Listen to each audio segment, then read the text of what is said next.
ఈరోజు అక్రమ్ మైనింగ్ కేసులో మాజీ మంత్రి కాకాని గోవర్ధన్ రెడ్డిని వెంకటగిరి కోర్టులో హాజరుపరచనున్నారు. 2 రోజులుగా అజ్ఞాతంలో ఉన్న కాకాని నిన్న బెంగళూరులో పోలీసులు అదుపులోకి తీసుకున్నారు. వెంకటాచలంలో పోలీస్ ట్రైనింగ్ సెంటర్లో కాకాని పోలీసులు విచారించారు. అనంతరం ఆయనకు పీహెచ్సీ ఆసుపత్రిలో వైద్య పరీక్షలు చేస్తారు. ఈ మేరకు ఈరోజు కాకాని పోలీసులు కోర్టులో హాజరుపరచనున్నారు. ఇప్పటికే ఈ కేసులో హైకోర్టు, సుప్రీంకోర్టులను కాకాని గోవర్ధన్ రెడ్డి ఆశ్రయించినా ముందస్తు బెయిల్ మాత్రం దొరకలేదు. ఈ నేపథ్యంలో వెంకటగిరి కోర్టు తీర్పుపై ఉత్కంఠ నెలకొంది.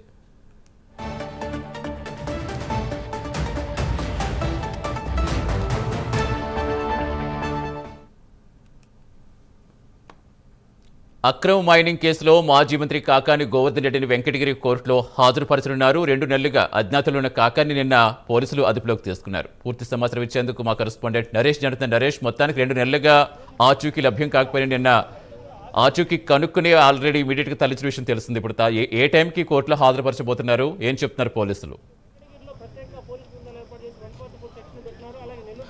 సతీష్, మొత్తానికి మనం ప్రస్తుతం అయితే district training centre police academy దగ్గర ఉన్నాం. ఏదైతే ఇక్కడే సెంట్రల్ జైలు వద్ద పక్కన ఉన్నటువంటి డిటీసీ సెంటర్ వద్ద నుంచి మరి కాసేపట్లో మాజీ మంత్రి కాకాని గోవర్ధన్ రెడ్డిని మెజిస్ట్రేట్ ముందు హాజరుపరిచేటువంటి అవకాశం కనపడతా ఉంది.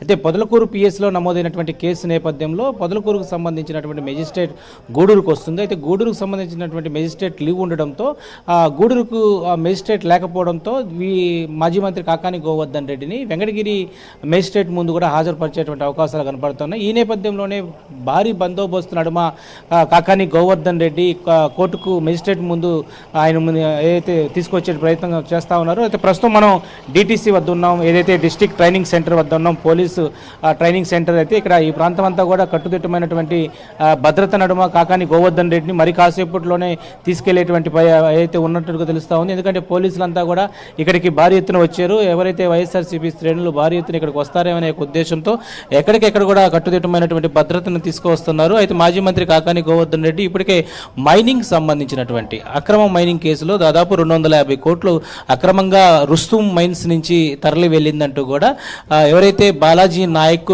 డీడీ ఆఫ్ మైనింగ్ ఉన్నారో ఆయన కేసు నమోదు చేశారు. దాదాపు తొలితగా 11 మంది మీద కేసు నమోదు చేశారు. ఆ తర్వాత మరికొంత మీద కూడా కేసు నమోదు చేయడం జరిగింది. అంటే ఇక్కడ ప్రధానంగా A4 నిందితుడిగా A4 ముద్దాయిగా కాకాని గోవర్ధన్ రెడ్డిని ఇక్కడ జతపరిచిన తర్వాత ఆయన మీద యాక్షన్ తీసుకునేందుకు నోటీసులు జారీ చేసేందుకు 3 దఫాలుగా కూడా కాకాని గోవర్ధన్ రెడ్డికి ఆయన ఇంటి వద్ద, అదేవిధంగా హైదరాబాద్లో ఎవరైతే వాళ్ళ కూతురు ఉంటారో వాళ్ళ కూతురికి సంబంధించినటువంటి నివాసం వద్ద నోటీసులు జారీ చేసేందుకు కూడా వాళ్ళు వెళ్ళినప్పుడు కూడా కాకాని గోవర్ధన్ రెడ్డి లేకపోవడంతో ఒక్కసారిగా కూడా విచారణకి ఎందుకు హాజరు కావట్లేదు అనేది మాత్రం ఒక అందుకు ఆందోళన అయితే కలిగింది. వైఎస్ఆర్సీపీ శ్రేణులు ప్రధానంగా మనం చూస్తున్నటువంటి ఈ ప్రాంతం అంతా కూడా జిల్లా పోలీసు శిక్షణా కేంద్రం అంటాము. సో ఇదే డిటీసీ. ఇక్కడ నిన్న బెంగళూరుకు సంబంధించినటువంటి ఓ ఫామ్ హౌస్లో కాకాని గోవర్ధన్ రెడ్డిని అదుపులో తీసుకున్నారు. అదుపులో తీసుకున్న కాకాని గోవర్ధన్ రెడ్డి నిన్న సాయంత్రం 6 గంటల 7 గంటల మధ్యలోనే డిటీసీ అంటే ఈ జిల్లా పోలీసు శిక్షణా కేంద్రం వద్దకు తీసుకువచ్చారు.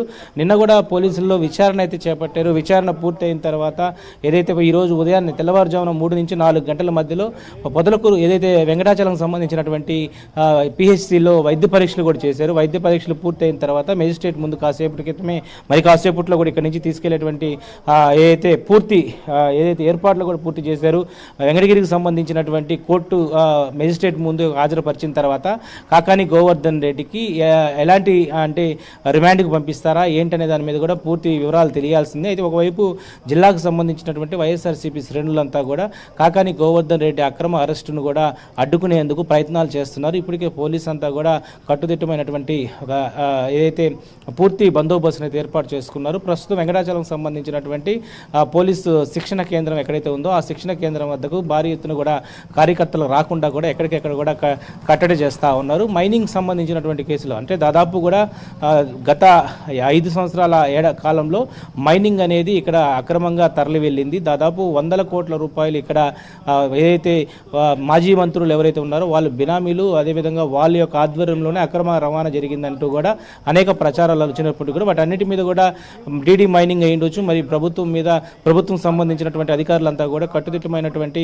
ఎవరు దాంట్లో ఎంతవరకు ఎన్ని మెట్రిక్ టన్నుల వరకు తీసుకున్నారనే దాని మీద కూడా పూర్తి ఒక సమాచారం అయితే ఇవ్వడం జరిగింది. ఈ నేపథ్యంలో ప్రస్తుతం మరి కాసేపట్లోనే మరి కాసేపట్లోనే జిల్లా ఇక్కడ శిక్షణా కేంద్రం ఉందో పోలీస్ శిక్షణా కేంద్రం ఈ డిటిసి నుంచి డైరెక్ట్గా కూడా కోర్టుకు తీసుకువెళ్ళేటువంటి పరిస్థితి కనపడతా ఉంది. ఇక్కడ పూర్తిగా హడావుడి కనపడతా ఉన్న పరిస్థితి కనపడతా ఉంది.